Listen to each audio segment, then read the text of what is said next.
안녕하세요. 생생매거진 오늘 황진입니다. 미래 먹거리 산업인 반도체 산업 육성을 위해서 대통령이 직접 인력 양성을 주문했습니다. 교육부와 대학들의 움직임이 바빠지고 있는데요. 교육부는 7월 중에 반도체 인재 양성 계획을 내놓기로 했는데 이를 두고 수도권과 비수도권의 온도차가 큽니다. 산업계는 이전부터 특별법을 만들어서 수도권 대학들이 반도체 학과 증원을 해달라고 했지만 규제를 풀게 되면 지방대 위기는 더 커질 수밖에 없겠죠. 오늘 비수도권 대학 총장들이 교육부에 모여서 수도권 증원을 반대하는 입장을 발표하는데요. 얼마나 반영될지 조만간 나올 교육부 안에 희비가 엇갈릴 듯 보입니다. 정원을 채우지 못하고 입학한 학생들도 중도 탈락하고 지역 대학들의 위기가 갈수록 커지는 상황에서 최근에 경북대에서 교수 2명이 채용 비리로 구속됐습니다. 혁신과 뼈를 깎는 노력이 절실한 마당에 국립대에서 이런 일이 벌어져서 참 충격이 큰데요. 오늘 시사초점에서 이 사건 집중 보도했던 KBS 취재기자와 함께 자세히 들여다보겠습니다. KBS 대구 1라디오 생생매거진 오늘 7월 6일 수요일 순서 시작합니다.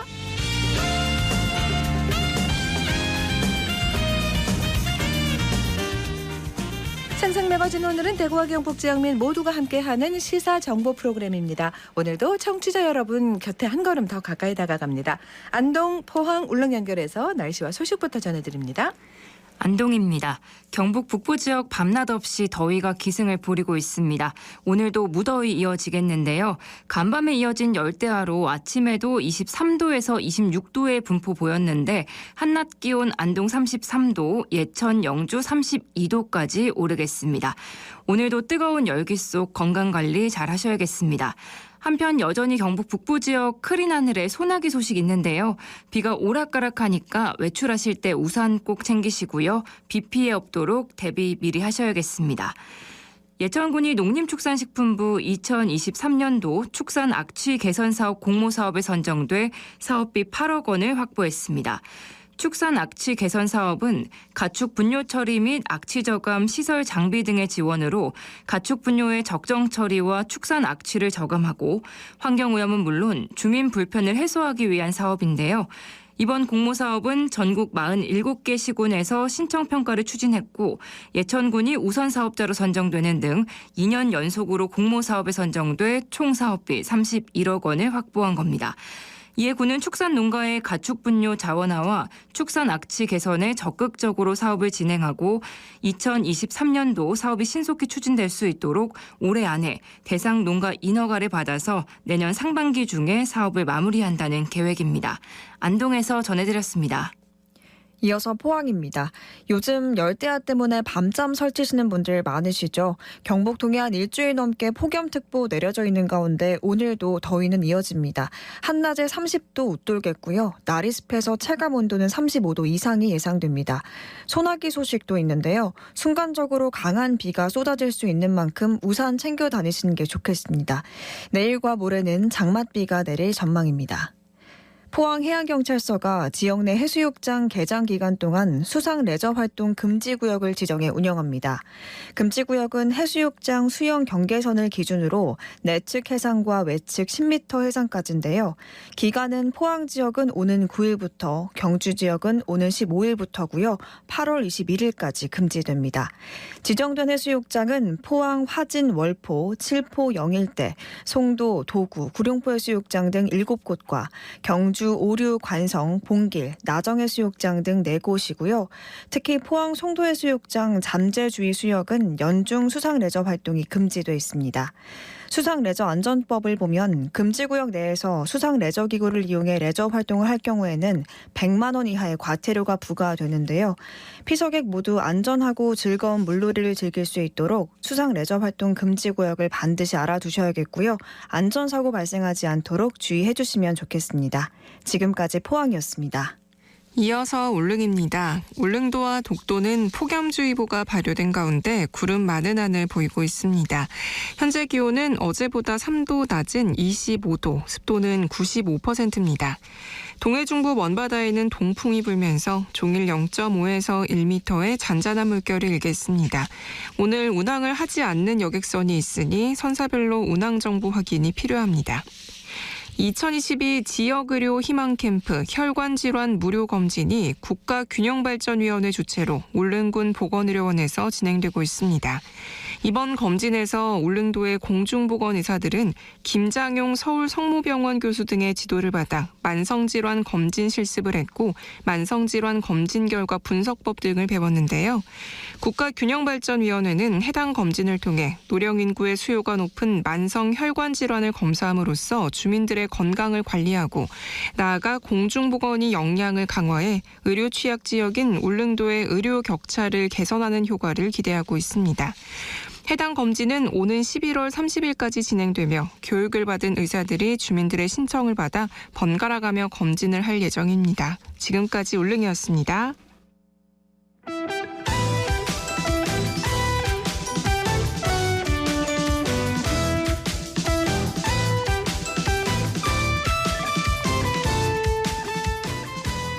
오늘을 보는 키워드 뉴스 수요일에는 오마이뉴스 박정호 기자 함께합니다. 안녕하세요. 안녕하십니까? 네, 자 오늘 첫 소식 뭔가요? 네, 6%입니다. 물가 얘기인가요? 네, 그렇습니다. 무섭습니다. 많이 좀 오르고 있는데요. 네. 우리가 좀 실감을 하고 있는데 수치도 많이 오르는 걸로 나오고 있어요. 그러게요. 이 통계청에 따르면 6월 소비자 물가 지수가 106.22로 지난해 이 같은 달 대비 6% 오른 것으로 나타났는데요. 네.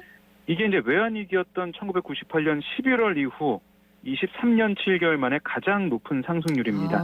네. 그러니까 지난 3월 4.1%, 4월 4.8%, 4%대를 기록하다가 점점 올랐죠. 5월에 이제 5.4%, 맞습니다. 그러면 6월에 이제 6%, 이렇게 하면 7월 7%, 8% 가는 거 아니냐 이런 얘기까지 나오고 있는데 네. 여름에 더 좀 오를 것 같고.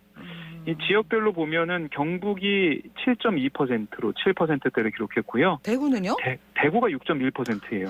그렇군요. 대구도 이제 물가가 좀 많이 오르고 있습니다. 그렇습니다. 이렇게 이유를 보면 글로벌 이제 공급망 차질 이 문제, 그리고 코로나19 일상 회복으로 인해서 에너지 원자재 가격, 또 외식하는 이 가격, 서비스 가격이 다 올랐어요. 네. 여기다 농축수산물 가격 상승이 겹쳤다라고 보시면 되겠고요.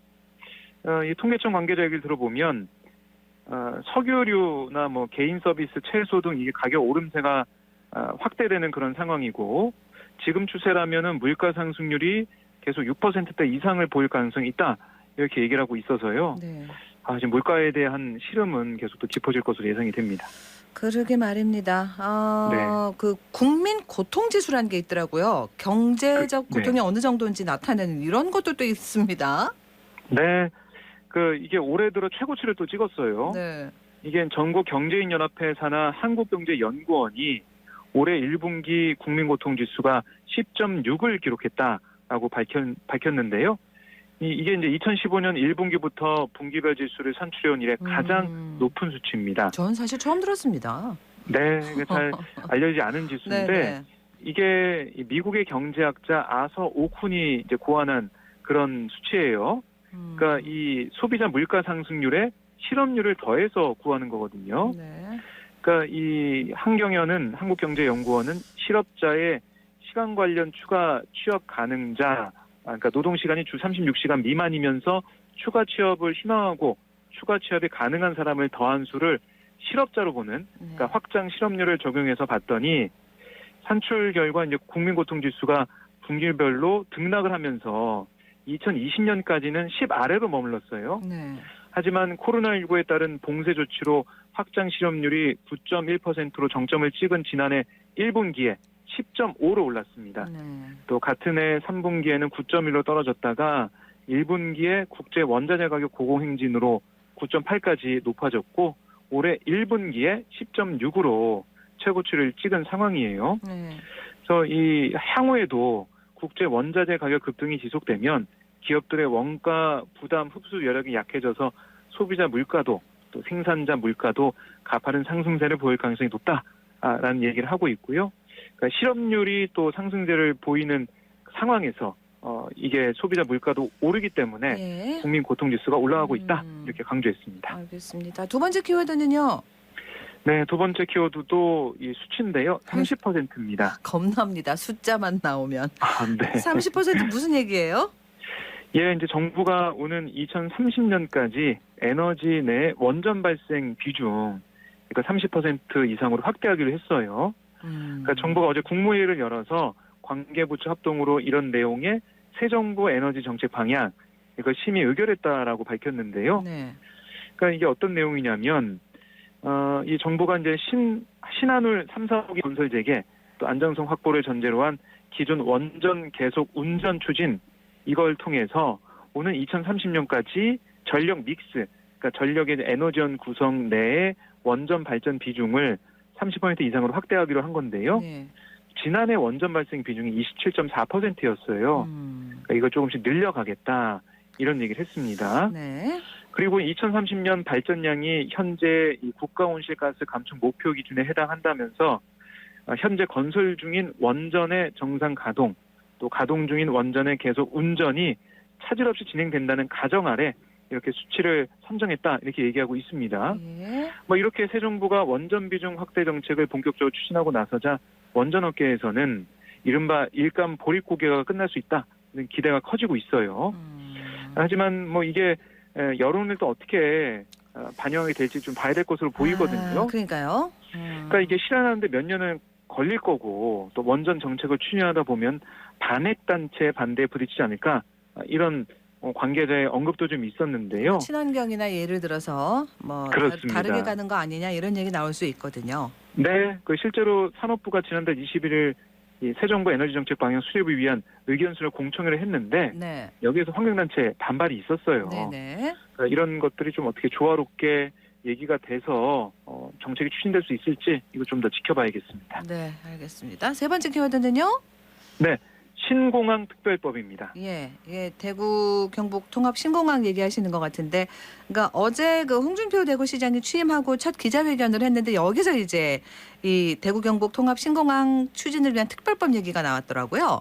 그렇습니다. 네. 홍 시장이 어제 이제 취임 이후 첫 기자회견 했죠. 여기서 뭐라고 말했냐면 기존에 나온 홍준표 안과 추경호 안을 통합한 새로운 법안이 추진되고 있고 주호영 전 원내대표가 대표 발의할 예정이다. 네. 이렇게 설명을 했습니다. 네. 그리고 이 법안 자체는 이제 대구 국회의원 전원이 찬성하고 경북 국회의원 일부가 찬성하는 안으로 합의가 됐다. 네. 이렇게 설명을 했는데요. 그러면서 일부 경북 지역 국회의원들이 내용도 모르면서 반대하는데 그런 사람들을 설득한 생각은 없다라고 얘기하기도 했습니다. 강한 입장을 보이기도 했는데요. 네. 네, 과거 지역 발전의 열쇠 고속도로였지만 이제는 하늘길이 중요한 역할을 한다. 이 점을 홍 시장이 강조를 했고 대구의 발전을 위해서는 이제는 하늘길을 열어야 한다라고 얘기를 했습니다. 모든 것의 출발은 공항이다. 이렇게도 강조를 했거든요. 그러니까 홍 시장은 군 공항은 이 기부 대항여 방식으로 하고 민간 공항은 전액 국비로 건설하는 방안을 추진하고 있다. 네. 이런 내용이 특별법에 담길 것으로 전해졌는데 홍 시장은 이 대구공항 후적지를 팔아서 3.8km 길이 활주로를 가진 관문 공항을 만들겠다 이런 생각은 좀 출발부터 잘못된 거다. 이렇게 또 비판하기도 했습니다. 그래요? 아울러 홍 시장이 어제 또 얘기한 것 중에 제2의료원 건립에 대해서도 재차 입장을 밝혔는데요. 네. 일부 강성노조에서 요구한다고 설립을 추진해야 한다는 논리는 받아들일 수 없다. 시립병원 문제는 기존 대구의료원의 기능을 강화하고 서민들의 병원으로서의 역할을 충실히 하도록 하는데 초점을 맞추겠다. 이렇게 얘기를 했는데요. 강성노조 요구라고 얘기를 했어요? 네, 그렇습니다. 그러니까 그러면서 어쨌든 그 시민단체를 포함한 시민들의 요구에 대해서는 받아들일 수 없다는 걸 분명히 했어요. 앞으로 홍 시장의 이제 임기가 진행될수록 제2의료원 건립에 대한 이런 갈등 이건 아마 계속 이어지지 않을까 이렇게 좀 예상이 됩니다. 알겠습니다. 다음 키워드는요? 네, 제 2라운드입니다. 네, 국회 얘기인가요?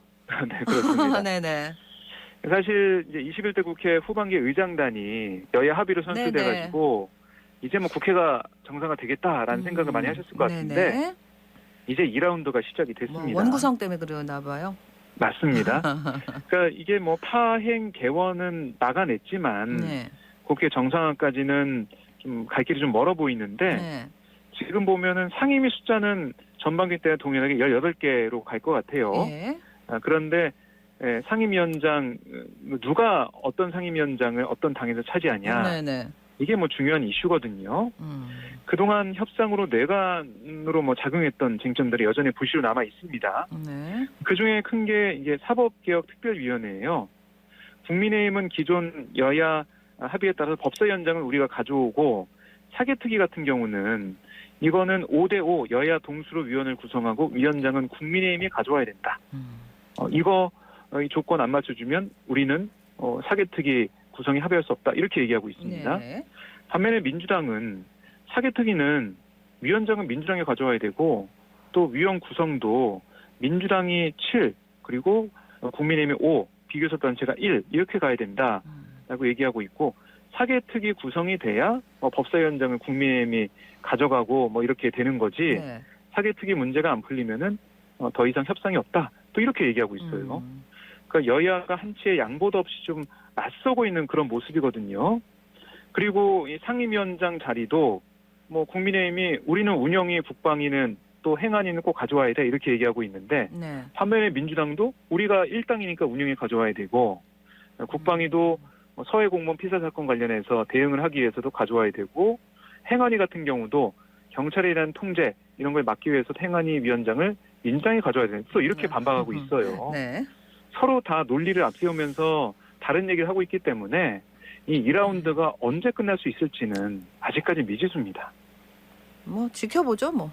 그렇죠. 알 수가 없어서 빨리 그렇죠. 국회가 열려가지고 민생 어려운 것들 뭐 수많은 법안도 처리하고 쌓여있는 현안들. 되는데 네네. 그러니까 안타깝습니다. 네네. 자 마지막 키워드 가야 되겠는데 간단하게 해야 되겠어요. BA5입니다. 이게 오미크론 변이죠. 맞습니다. 네. 지금 코로나19 우세종이 BA2예요. 네. 이게 스텔스 오미크론이라고 불리는 건데 네. 이것도 우리가 전파력이 세다고 세다. 했잖아요. 그렇죠. 이거보다 전파력이 세고 감염이나 백신으로 생긴 면역을 회피하는 성질을 가진 게 바로 이 오미크론 세부계통 변이 BA5인데 이게 확산이 빨리 되고 있습니다. 확진자도 안 그래도 뭐 이렇게 막 2만 명 가까이 가고 또 그렇더라고요 보니까. 그렇습니다. 네. 그러니까 BA5의 검출률도 28.2%로 일주일 전보다 2.7배 증가했거든요. 그렇군요. 이 말은 뭐냐면 확진자가 더 빨리 많이 생길 수 있다. 이거기 때문에 네네. 방역당국 긴장하면서 네. 좀 방역에 신경 써달라 이렇게 강조하고 있습니다. 알겠습니다. 오늘 여기서 마무리할게요. 고맙습니다. 네, 고맙습니다. 네, 오늘 본 키워드 뉴스 오마이뉴스 박정호 기자와 함께했습니다.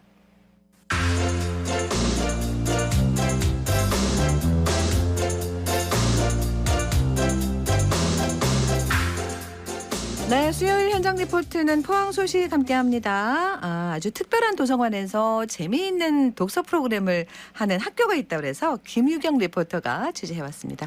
유경 씨 안녕하세요. 네, 안녕하세요. 네. 자라나는 아이들에게 있어서 공부만큼 중요한 게 바로 독서가 아닐까 싶은데요. 네. 제가 다녀온 포항 북구 양서초등학교는 설립한 지 4년밖에 안 된 신생학교지만 독서 교육만큼은 전국 최고를 자랑하고 있습니다. 네. 현장에서 교감 선생님 얘기를 먼저 들어봤습니다.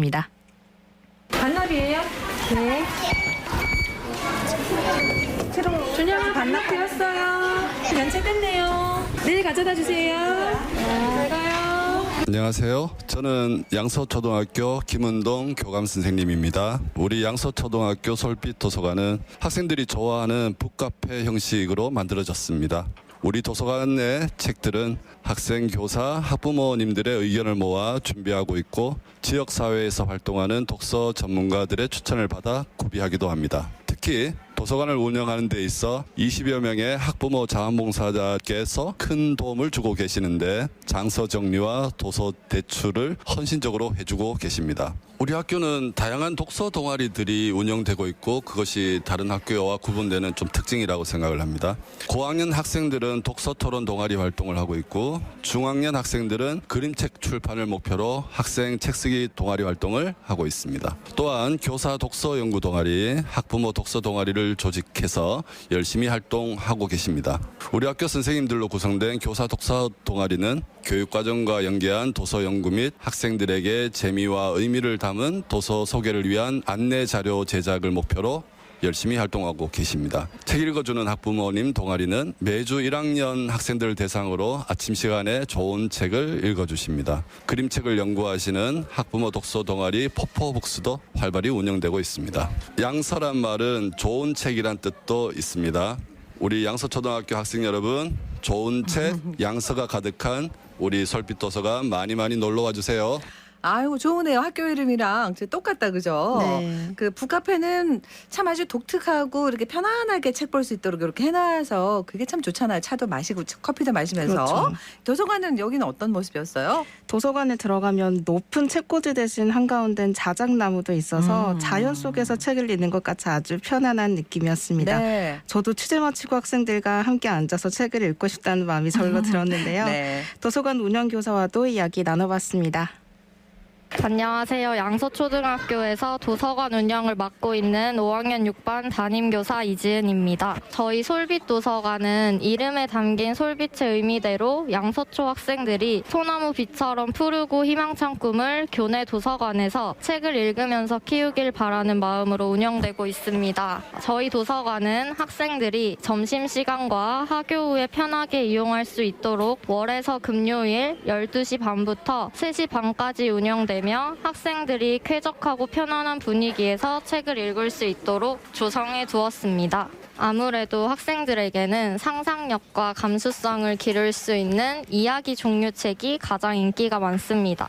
책을 읽는 것은 자신의 미래를 만드는 것과 같다는 에디슨의 말이 있습니다. 양서초 학생들이 솔빛 도서관에서 올바른 독서 습관을 길러서 책을 통해 모르고 있던 새로운 세상을 만나 그 세상에 대해서 배웠으면 하는 마음과 책을 통해 또 다른 나의 가능성을 발견하였으면 하는 바람이 있습니다. 그래서 양서초 학생들이 독서를 통해서 새로운 지식을 얻고 상상력과 꿈을 키우며 행복한 미래를 만들어 나갈 수 있도록 저희 솔빛 도서관은 더욱 양질의 도서들을 구비하고 독서 친화적 환경을 조성할 수 있도록 노력할 예정입니다. 올바른 독서 문화 정착을 위해서 도서관 수칙을 앞으로도 잘 지키고 지금처럼 솔빛 도서관을 많이 사랑해주고 이용해주었으면 합니다.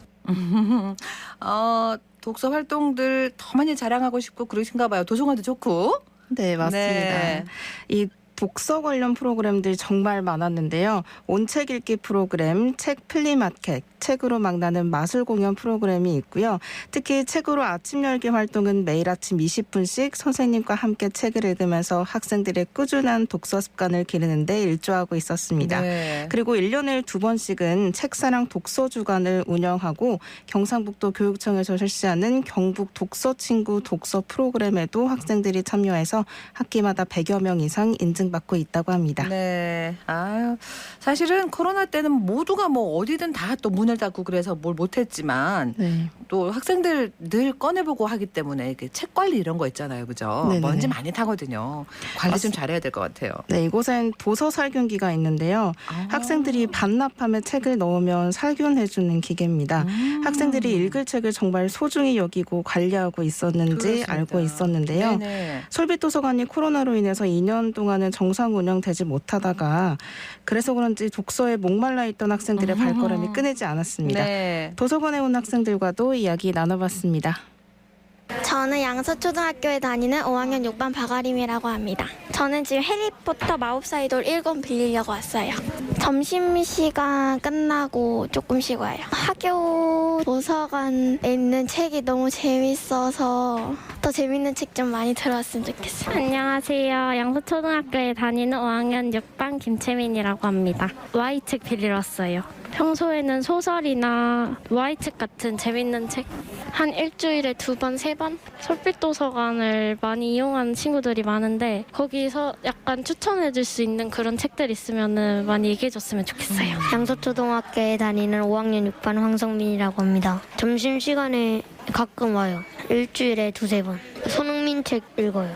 축구 책이요. 축구를 좋아해서 솔빛도서관을 많이 이용해주면 좋겠어요. 5학년 5반 임동륜입니다. 끝풀기 같은 공상 만화 같은 걸 좋아해요. 뭔가 과학에 관련된 거 아니면 생명에 관련된 거요? 뭔가 제가 좋아했던 분야이기 때문에 들어오면 좋을 것 같습니다. 앞으로도 더 잘 왔으면 좋겠어. 저는 5학년 6반 김가연이라고 합니다. 시간을 파는 상점이라는 장편 소설책을 빌렸어요. 네, 자주 이용해요. 일주일에 3번 정도 하는 것 같아요. 친구들이 솔빛도서관에 자주 오고 이용하면 좋겠어요. 네. 네, 아이들 방학 앞두고 어떤 걸 하면 좋을지 고민하는 학부모들 많을 것 같은데요. 예. 학교마다 하고 있는 독서 활동 그래요. 프로그램들 참여해서 독서 습관 길러주면 어떨까 싶습니다. 네, 잘 들었습니다. 네, 고맙습니다. 네, 김윤경 리포터였습니다.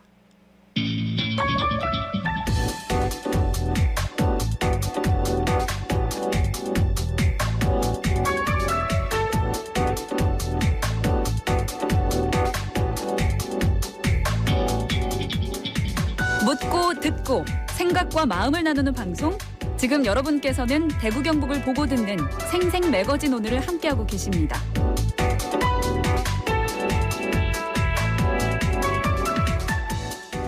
네, 11시 31분으로 갑니다. 이 국립대 교수 임용은 낙타가 바늘구멍 통과하는 것과 같다. 얼마나 어려우면 이런 말이 나왔을까요? 힘들고 치열한 경쟁을 해야 되는 만큼 과정과 평가도 공정해야 하는 거 당연한 건데, 그런데 채용 비리 논란은 끊이지 않고 있습니다. 교수 2명이 구속된 경북대 채용 과정을 통해서 근본적인 문제와 대책 오늘 짚어볼게요. 스튜디오에 KBS 김동훈 기자 나오셨습니다. 안녕하세요. 네, 안녕하세요. 자, 지난해였어요. KBS가 이 경북대 국악학과죠. 교수 채용 비리 네네. 문제를 처음 다뤘는데 이게 어떻게 해서 취재하시게 된 거예요? 예, 말씀하신 것처럼 저희가 그 경북대 국악학과 신입 교수의 채용 과정이 수상하다는 소문을 들은 게 지난해 상반기였습니다. 네. 네, 가야금 전공 교수를 새로 뽑는데 경북대 출신 후보자가 이렇게 사실상 내정이 돼 있다는 소문이 좀 파다 있었는데요. 네. 처음에 이제 이 이야기를 들었을 때는 그냥 뭐 흔히 있는 자교 출신 우대 정도로 네네. 판단을 했습니다. 네. 이게 뭐 잘 아시겠지만 자교 출신 후보를 교수로 비일비재 임명하는 솔직히. 일이 비일비재하고 맞습니다. 또 아무래도 이제 학생 때부터 뭐 이렇게 잘하는 친구들을 주의 깊게 살펴보면서 뭐 자질을 확인하거나 네. 또 이제 자교 출신을 임용을 했을 때 뭐 학과 사기에도 도움이 되는 그런 측면들이 있다 보니까 네. 이런 식의 이제 채용이 종종 진행이 되는데 네. 소문이 있다고 해서 이 정도로 이제 기사를 작성할 수는 없었고요. 그래서 이제 추가 취재를 진행을 계속했는데요. 이게 취재를 하다 보니까 수상한 정황이 계속 그래요? 드러났습니다. 네. 예, 첫 번째로 국악학과에 이제 당시에 교수님들의 전공이 가야금, 피리, 해금 이렇게 있었는데요. 네. 가야금 교수를 또 채용하기로 했던 겁니다. 네. 당시에 그러니까 검은고, 대금 같은 악기들은 이제 교수가 없었던 거죠. 교수 없는 자리가 있었는데도 네네. 그런데도 이제 가야금을 콕 찍어서 신규 채용을 하기로 했던 이상해 겁니다. 보이네요. 네. 그러면 이제 다른 학기 전공 학생들, 뭐 검은고, 대금 같은 학생들은 국립대에 입학을 했는데 정작 이제 교수 한번 못 만나보고 졸업하게 되는 그런 네네. 상황이 생기는 거죠. 예, 예. 두 번째로 객관적 지표인 수상 경력, 이제 음반 발매 같은 이런 부분에서도 경북대 출신 이제 내정됐다고 하는 그 분이 다른 2명의 후보보다 부족하다는 논란이 좀 나왔습니다. 네. 그 다른 2 후보 같은 경우에는 국내 최고의 국악단 단원이기도 했고, 물론 이제 연주를 잘 하는 것과 잘 가르치는 거는 차이가 좀 있긴 하지만 예. 그래도 이제 아무래도 좀 이제 유명한 연주자에게 배우는 게 좋을 수 있는데 학생 입장에서 네네. 네네. 여기까지는 뭐 논란이 있는 부분이었고요. 예. 세 번째로 이제 실기 연주 심사 기준이 좀 이상했습니다. 네. 당시에 이제 3시간 분량의 곡을 연주하라고 연주 범위가 지정이 돼 있었는데요. 예. 이게 문제는 특정 후보자가 공채 시험 직전 한 달 전쯤에 진행했던 자신의 개인 연주회 곡하고 이게 범위가 굉장히 비슷했습니다. 이게 이런 기준이 매우 이상하다는 게 이제 국악계 평가였는데 예. 실제로 이제 비슷한 시기에 채용을 진행했던 부산대, 경남대를 보면 부산대하고 전남대를 보면 30분 가량의 자유곡을 연주하도록 이제 해놨던 건데요. 네네. 이게 이제 뭐 보면은 아까 뭐 다른 2 분들도 뭐 최고 연주자니까 뭐 연습을 하면 되지 않느냐 뭐 이런 네. 논란이 또 있을 수도 있죠. 근데 이제 네. 저희가 또 확인을 해보니까 이 가야금이라는 게 12현, 17현, 또 25현까지가 이제 각각 조금씩 다르고요. 다르군요. 네, 또 그러다 보니까 이 충분한 연습 시간이 필요하다고 합니다. 당연하겠죠. 그러니까 새로운 곡을 이제 익혀서 하는 거하고 충분히 연습이 된 사람 사이에는 이제 간극이 있을 수밖에 없다라는 게 맞습니다. 이제 평가였고요. 네. 마지막으로 이제 경북대 출신이 내정됐다는 분하고 현직 교수 A 씨하고 같은 단체에서 되게 오랫동안 활동을 하면서 여러 가지 지원을 해줬다.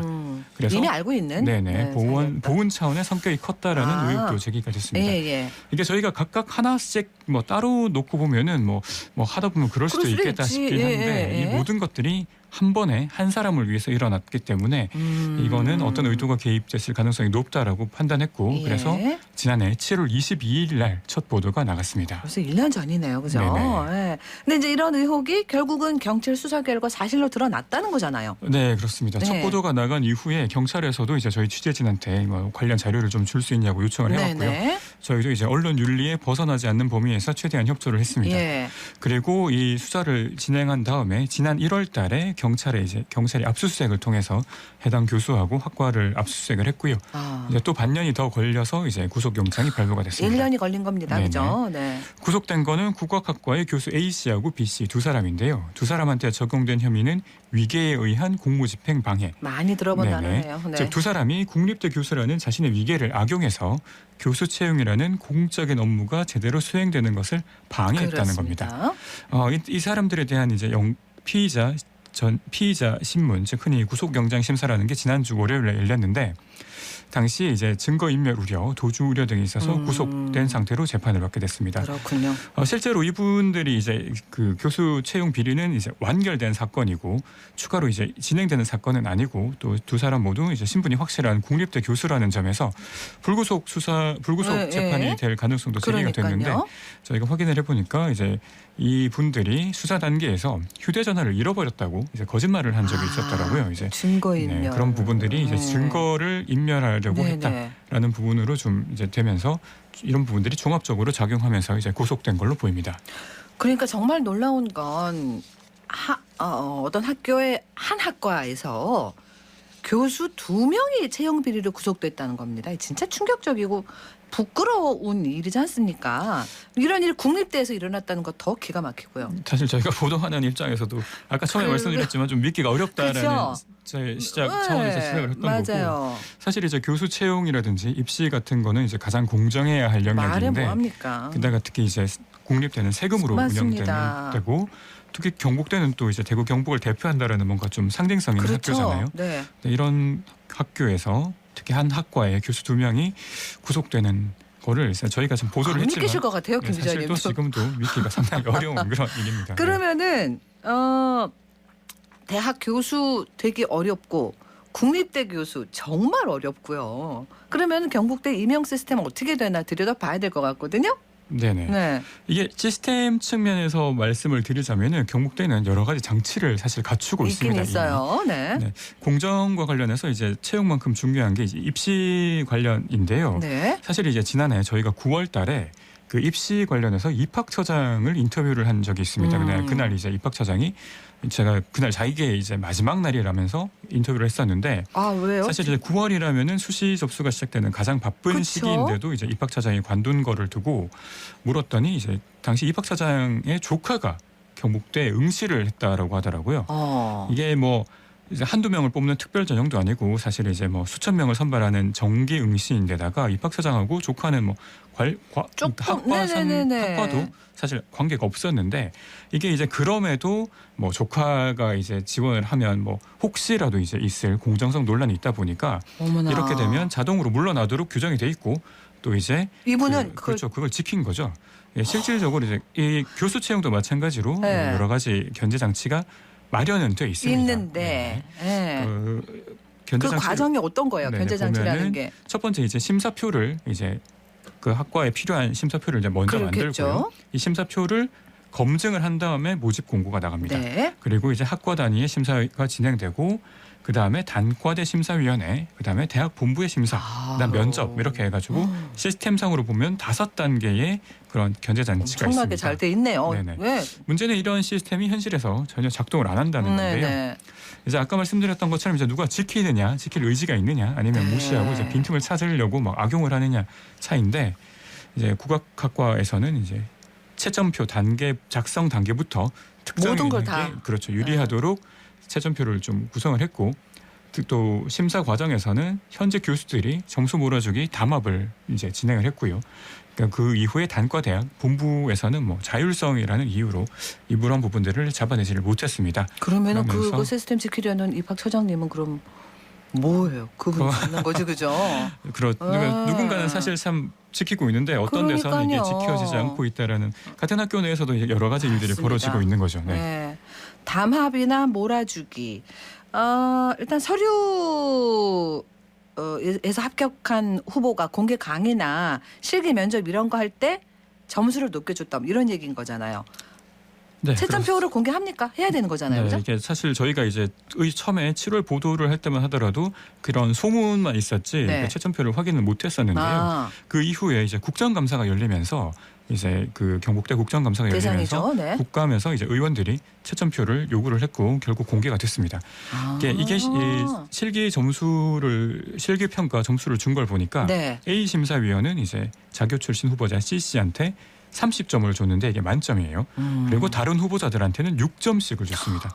24점 차이가 난 거죠. 네. 다른 심사위원 B씨 역시 이제 현역 교수인 이분도 그 C씨한테는 30점 만점을 주고 다른 후보자한테는 12점, 6점을 준 겁니다. 이 구속된 두 분인 그렇죠. 거죠. 네, 구속된 두 분이 이렇게 점수를 줬는데요.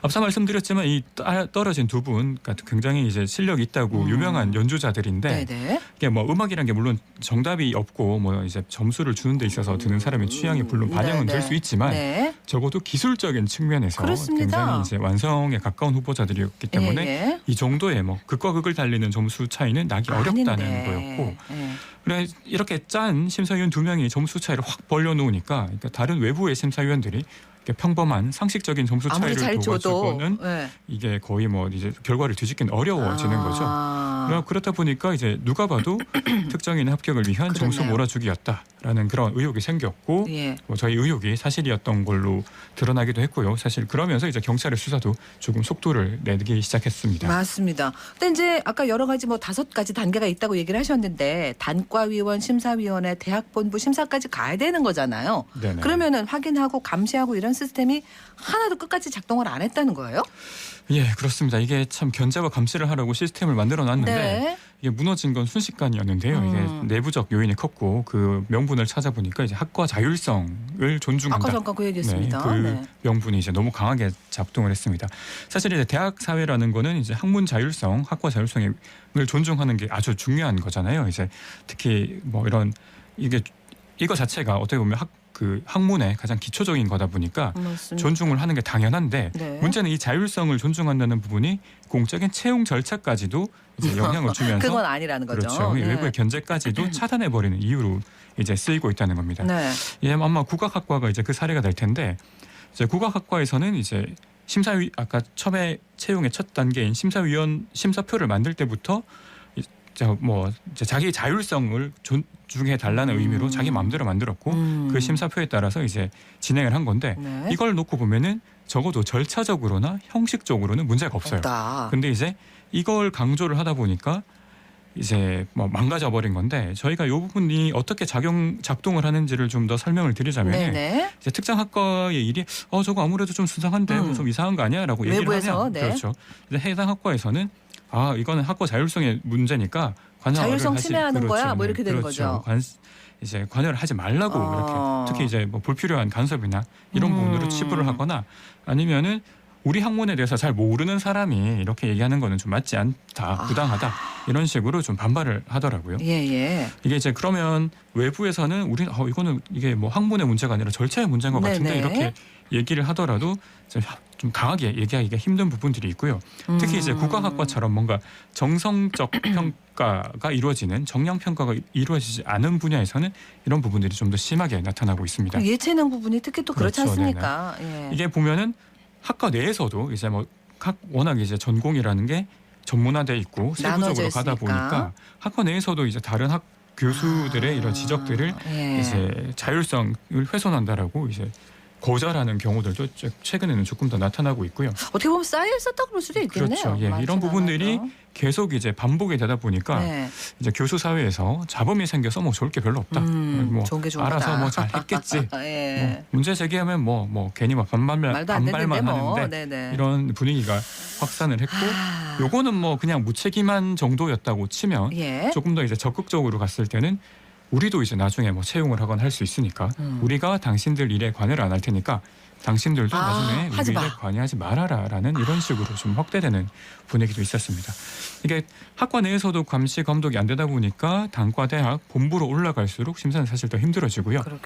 특정 학과 사정을 잘 모르는 외부 인사들이 개입을 하기는 더 어려워집니다. 네, 이렇게 자율성을 강조를 하는 시스템이 계속 작동을 하다 보니 좀 무관심이 커지고 네. 그러다 보니까 이런 뭔가 여러 단계의 감시 시스템은 그냥 무너져 버렸는데요. 이런 부분들을 이제 취재 과정에서 사실 저희가 가장 많이 들었던 얘기도 대학 본부에서 가장 많이 했던 얘기가 학과 자율성을 존중해야 된다. 자율성의 영역에서 어쩔 수 없다라는 얘기들을 많이 했었는데 결과가 이렇게 된 이상 대학 본부가 책임을 사실 피할 수는 없을 거라고 보고 있습니다. 그러니까 학문의 자율성, 학과의 자율성을 어디까지 용인을 하고 그죠? 네네. 가야 되냐? 이거는 서로가 같이 진짜 참 늦었습니다만 같이 머리를 맞대고 대학 본부까지 책임을 필요할 수 없는 거 아니에요. 방법을 찾아야겠습니다. 네네. 이 자율성을 계속 이제 문제가 되니까 이 자율성에 제한이 필요하다는 얘기들을 많이 되죠. 하셨는데요. 예. 사실 이 자율성이라는 게 무제한의 그런 마음대로 하는 자유는 아니잖아요. 그리고 물론 당연히 책임이 따라야 되는데 네. 이런 부분들이 아까 말씀드린 이런 오랜 분위기 속에서 좀 많이 무너졌던 것 같고 그래서 차라리 이렇게 된 이상 이번 기회를 통해서 좀 쇄신을 하자. 좋은 게 좋은 식으로 넘어갔던 사례들을 좀 점검을 하고 이제 감시를 못한 심사위원회 관계자들한테도 책임을 좀 묻자. 필요하다면 징계도 하고 이를 통해서 사실 이제 경종을 울릴 필요가 있다라는 얘기들을 좀 많이 들었습니다. 그런데 이게 자율적으로 해서 세상에서 가장 좋은 건 자율적인 거예요. 알아서 하는 거. 그렇죠. 근데 말씀하신 대로 알아서 해서 만약에 뭐가 잘못됐을 때는 책임도 져야 된다는 것까지가 가야 되는 거 아니겠습니까? 네, 맞습니다. 그 학교 측이 되게 좀 조심스럽겠네요, 지금도. 네, 근데 이제 학교 측 입장에서는 사실 이제 이 구속된 걸로는 이제 사법 절차가 완전 끝난 건 또 아니다 보니까 그다음에 이제 구속된 사실도 학교 측에서는 언론 보도를 통해서 알았다고 하더라고요. 이제 그러다 보니까 좀 이 이분들을 좀 어떻게 처리할지에 대해서는 좀 조심스러운 입장인데요. 학교에서는 그것보다는 당장 이제 국악학과 교수가 4명인데 2명이 구속된 상태니까 이제 2학기 학사 운영 쪽에 조금 더 이제 관심을 기울이고 있습니다. 네.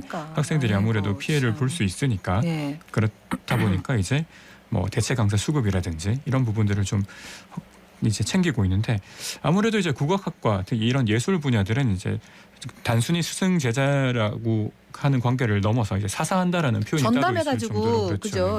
뭔가 전수를 하는 그런 성격이 있는 그런 거죠. 이제 그런 분야다 보니까 아무래도 이 학생들의 피해 회복이 좀 어려울 것으로 보이고 그렇다 보니까 학교 측에서 이 부분을 조금 더 신경을 쓰고 있는데 그거는 뭐 사후 대책이지만 좀 더 신경을 더 써야 되는 부분이라고 보고 그럼에도 뭐 1심이 이제 재판까지는 적어도 이제 뭐 또 이 역시도 시간 뭐 길어지겠죠. 그렇죠. 네, 뭐 몇 달 혹은 뭐 연 단위로 걸릴 수 있으니까 당분간 이제 국악학과의 혼란은 좀 피하기가 어려울 것 같습니다. 그러면 1심 지켜보고 학교에서 뭐 어떻게 하겠다 또 이런 얘기를 하는 모양입니다. 자, 우리 김 기자 조금 쉬시고요. 자, 그러면은 지금 경북대 비정규 교수노조 얘기 좀 들어보겠습니다. 미술학과 조덕연 분회장 전화 연결됐습니다. 안녕하세요. 네, 안녕하십니까. 네, 아이고 지금 너무 속상하시겠어요. 예, 그 방송을 듣고도 굉장히 속상한 부분이 많습니다. 그렇죠. 지금 방학이죠, 학교. 예, 그렇습니다. 학교 분위기 지금 어때요? 침통하겠습니다. 네, 이 국악학과 채용 비리 의혹이 결국에는 현직 교수가 구속되는 초유의 사태를 맞으면서 학내에서는 터질 게 터졌다는 평가와 더불어 이번 사건을 계기로 왜곡된 공채 시스템을 바로잡아야 한다는 목소리가 매우 높습니다. 예, 학과의 자율성은 존중되어야 하지만 스스로 자율성을 지키지 못하고 공적인 영역을 침해할 경우 명확히 선을 그어주는 것이 대학 본부의 역할이기도 합니다. 그런 취지로 경북대 분회에서는 성명서를 낸 바 있습니다. KBS에서 이 안건에 대해서 취재를 한 게 1년 전입니다. 네, 그러면 그렇습니다. 이미 학내에서도 다 얘기가 이렇게 퍼져 있었단 얘기 아닐까요? 예. 어떻게 하시겠어요? 예, 지난해 3, 4월에 공채 채점표 기준에 대해 의혹을 제기한 국어학과 강사가 있었는데요. 예, 학내 내부로부터 재임용 포기나 의원 면직을 강요받았던 소문들이 있었습니다. 네. 예, 또한 작년 11일 국정감사를 통해 공개된 채점표를 보면 특정 지원자를 합격시키기 위한 담합이 있었던 것으로 의심할 수 있는데요. 네. 결국은 이번 구속 사건으로 소문이 모두 사실이었다는 것이 드러난 셈입니다. 그러니까 이제 결국은 이런 결과가 나오니까 아까 말씀하신 대로 터질 게 터졌다라는 네. 얘기가 나왔다고 하셨는데 그렇다면 네. 사실 이번 사건 전에도 이런 의혹들은 있었다라고 봐야 되지 않나요? 어떻게 보십니까? 네, 그렇습니다. 이게 공채 과정에서 지금 문제가 크게 불거진 해당 학과 외에도 지난 21년 1학기 동안에 인문대학과 간호대학, 예술대학에서 교수 공채 비리 의혹이 일어났고 언론에 보도되기도 했었습니다. 지난해 일이네요, 그죠? 예, 그렇습니다. 네. 이 가운데 이번 사건이야말로 학연에 따른 자교 출신자 몰아주기의 전형적인 형태를 보여준다고 할 수 있겠습니다. 특히 본교 심사위원이 본교 출신자에 만점을 주고 타교 출신자에게 최하점을 주었고 결국 최종적으로 본교 출신이 채용되었으니까요. 좀 전에 왜곡된 시스템을 바로잡아야 한다라고 하셨습니다. 네. 자, 이게 이제 어떻게 바꿔야 하는 건지 우리 노조에서 제안하는 안은 뭐예요? 네, 뭐 학과의 자율성은 존중돼야 하지만 스스로 자율성을 지키지 못하고 공개 채용과 같은 공적인 영역을 침해할 경우 명확히 선을 그어주는 것이 대학 본부의 역할이기도 한데요. 네. 예, 문제를 일으킨 이들에 대한 징계도 반드시 필요합니다. 이 노조에서는 이번 사건을 계기로 문제를 일으킨 교수들만이 아니라 단대심사위원회, 본부심사위원회에 대한 책임을 묻는 과정을 통해 네. 공채 시스템을 정화하려는 도덕적인 노력을 해야 조금이나 공채 시스템이 좀 달라지지 않을까 보고 있습니다. 예. 이 덧붙여 말씀드리면 시스템에 대한 개선을 2021년 6월 국민권익위원회가 공고한 바도 있는데요. 예, 국민권익위원회에서는 국공립대학도 채용 공정성이 확립될 수 있도록 대학 교원 채용 절차 공정성 강화 방안을 마련해서 교육부 및 국공립대학의 제도 개선을 권고한 바가 있습니다. 이런 방안을 마련해야 한다는 것 이런 얘기가 나오는 것 자체가 참 씁쓸하고 어이가 없습니다만. 네, 일단 대학 본부가 내부망을 통해서 뭐 학내 구성원들에게 뭐 얘기를 하거나 뭐 이렇게 뭐 그런 거는 있었어요? 어때요? 네, 대학 본부는 아직 수사 중인 만큼 사법기관의 판단을 지켜본다는 입장입니다. 네. 특히 이제 비정규교수노조 경북대본회가 채용 비리를 문제 삼는 과정에서 가장 큰 피해를 입은 것들이 국악과 학생들이었습니다. 네.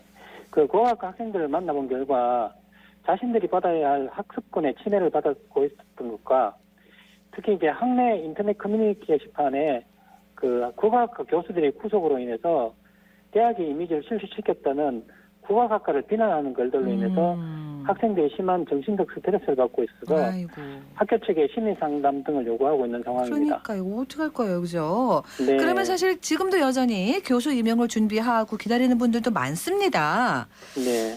자, 어떻게 해야 될까요? 예, 이 국악학과 채용 비리에 대한 학과 내부 관련자들의 의혹 제기가 여러 차례 있었으나 단과대학인 예술대학과 대학 본부는 학과의 전문성과 자율성을 최대한 보장하기 위해 교수 임용 권한도 학과에 주고 있다는 것인데요. 네. 대학이 학문과 교육의 기능을 제대로 하겠다면 전임 교수 임용을 준비하는 비정규 교수나 학문 후속 세대인 대학원생들에게 공정하지 못한 공채로 인해 좌절감을 안겨줘서는 안 될 것 확실하고 봅니다. 예. 예, 그와 같은 일이 반복되면 대학의 미래는 밝지 않기 때문인데요.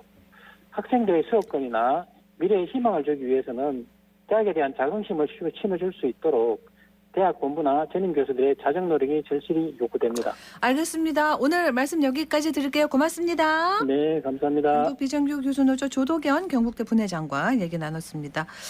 김 기자, 지금 이렇게 되면 학생들 피해에 관해서도 나중에 또 뭔가 얘기가 또 있겠어요, 그죠? 네, 그렇습니다. 네. 아까 뭐 말씀하신 것처럼 네. 사실 이제 그 교수 두 분이 구속이 됐는데 네. 그 이제 지금 남은 교수 두 분 중에 한 분이 그 일을 부정한 과정으로 채용된 분이시거든요. 그렇다 보니까 이분에 대한 수사도 진행될 수밖에 없고 예.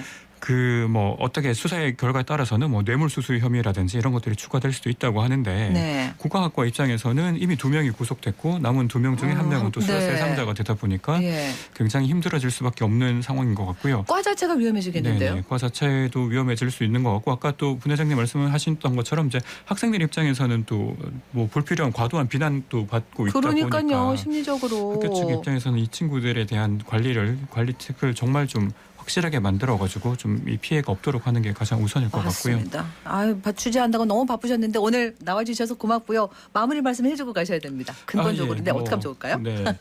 결국 다 생각하는 사람 생각이 비슷한 것 같은데 결국에는 아까 말씀드렸던 자율성 이런 부분들이 이제 지켜져야 되죠. 지켜지는데 이게 어디까지 지켜질 맞아요. 건지 자율성의 그런 영역을 어디까지 존중할 건지에 대한 좀 명확한 기준이 필요할 것 같고 네. 그다음에 이번 기회로 사실 뭐 교수님들 대부분은 자기 일에 열심이고 이제 억울한 분도 많으시겠죠, 억울한 뭐 또. 분들이 훨씬 더 많으십니다. 네네. 근데 뭐 어쩔 수 없지만 이런 일부 미꾸라지들이 물을 흐리게 되면 같이 뭐 도매금으로 넘어가는 맞습니다. 부분들이 있다 보니까 예. 교수사회 내부에서도 좀 뭔가 강력한 자정 노력을 기울인다든지 하는 그런 노력이 같이 병행이 돼야 될 것 같습니다. 알겠습니다. 오늘 고맙습니다. 네, 감사합니다. KBS 김도훈 기자와 얘기 나눴습니다. 교통정보입니다. 안세진 리포터. 네, 먼저 시내도로입니다. 달구벌대로 범어내거리에서 수성내거리 방향, 수성내거리 조금 못 간 유턴 지점 1차로에 중앙분리대 공사 진행 중이고요. 범안로는 삼덕요금소에서 연호 지하차도 방향, 지하차도 내부 1차로에 공사 진행되고 있습니다.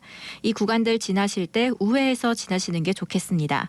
신천대로 서대구 나들목 방향 도청교 지하차도 지난 지점부터 속도 떨어져서 지나고 있고요. 서대구로 신평리내 거리에서 두류내 거리 방향으로 어렵게 지나고 있습니다.